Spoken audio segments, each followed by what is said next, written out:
story is Listen, Buddy.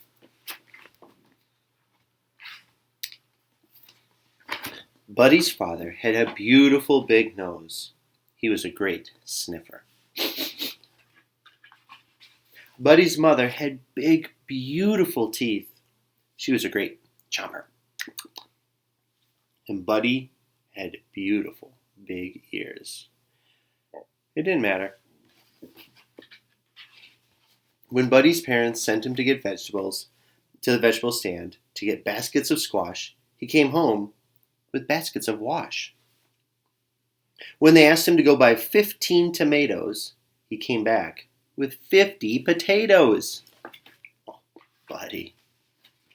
Buddy's father said, "Listen, Buddy, will you please bring me a pen?" "Who?" asked Buddy. "You," said his father. "Will you please bring me a pen?" "A what?" said Buddy. "A pen," said his father. "Will you please bring me a pen?" "Sure," said Buddy. Buddy's father said, "Listen, Buddy."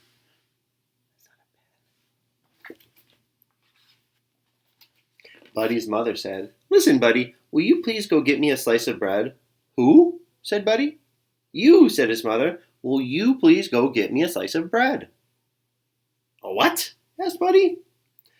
"A slice of bread," said his mother. "Will you please go bring me a slice of bread?" "Sure," said Buddy. A slice of bread? Oh no, Buddy. Somehow Buddy's mind was always wandering too far away from those beautiful ears. His parents tried yelling, "Listen, Buddy!" They tried whispering, "Listen, Buddy." Nothing worked.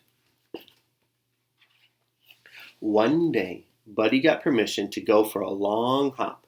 He had never been allowed before to go beyond the vegetable stand. "Listen, Buddy," said his parents. "Just remember that at the end of the road there are two paths. The path on the left will lead you around the pond, and the path back home. But the path on the right will lead you to a cave of the scruffy Varmint. And that scruffy Varmint has a nasty temper. So be sure you do not take the path." "Okay, right," said Buddy. "No, left," said his parents. "Right," said Buddy. And with a salute of his paw, he walked away. Oh, Buddy. Feeling very grown up, Buddy hopped along past the vegetable stand and on to the end of the road. "Now let's see," he pondered. "Was I supposed to go left or right?" He thought as hard as he could, and the last thing I said was right. So that must be right. All right. And right he went.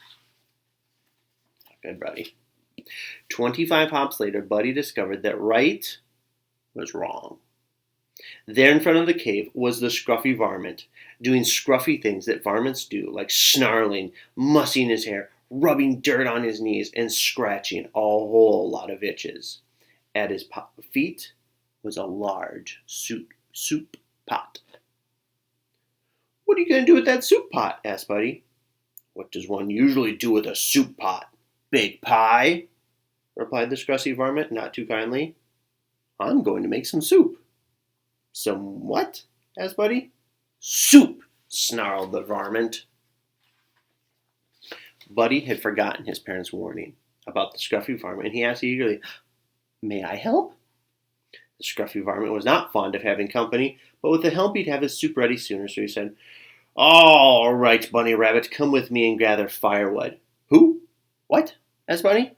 "You! Firewood!" said the scruffy Varmint. Buddy eagerly hopped ahead of the scruffy Varmint, and very gently he gathered a large prickly bundle, which he held out proudly. Roughly, the Varmint grabbed the bundle. "I said firewood! This is briarwood!" he yelled as he plucked the sharp thorns from his paws. Oh, Buddy. Later, when the pot was filled with water, the scruffy Varmint lay against a rock, licking his paws and barking orders. "Hustle, bunny rabbit! Get the flour!" "Yes, sir." I don't think that's the kind of flowers he meant. 5 pinches of salt. Not inches, Buddy. 15 tomatoes. 50 potatoes, Bunny. A big load of squash. Yes, sir. Not wash, Bunny. The scruffy varmint rose and gave the soup a stir. He took a taste. It tasted a little like, well, maybe it just needed some pepper. It didn't taste right. Bunny Rabbit, get the pepper from the left side of the kitchen sink. Who get the what from the where, from the when, from the how, from the what? Said Bunny. The scruffy varmint repeated. Who get the what from the where, from the side of the what? Never mind. He stalked into the kitchen, got the pepper himself, and sprinkled it in the soup. There, he snarled. Now, Bunny Rabbit, put the soup on the fire. Buddy, put the soup in the fire. Buddy. The fire went and so did the scruffy varmint. I'll teach you, he howled. I will have you for supper. Bunny Rabbit soup sounds good to me, and I know just the bunny to use. A bunny rabbit who never listens. Well, Buddy listened to that. He also hopped very, very, very fast. Faster than he had ever hopped in his whole life. He whizzed up the road, past the vegetable stand, and in to the safety of his own house. And a little later, when Buddy's parents asked him to bring a pen and a slice of bread, Buddy listened. The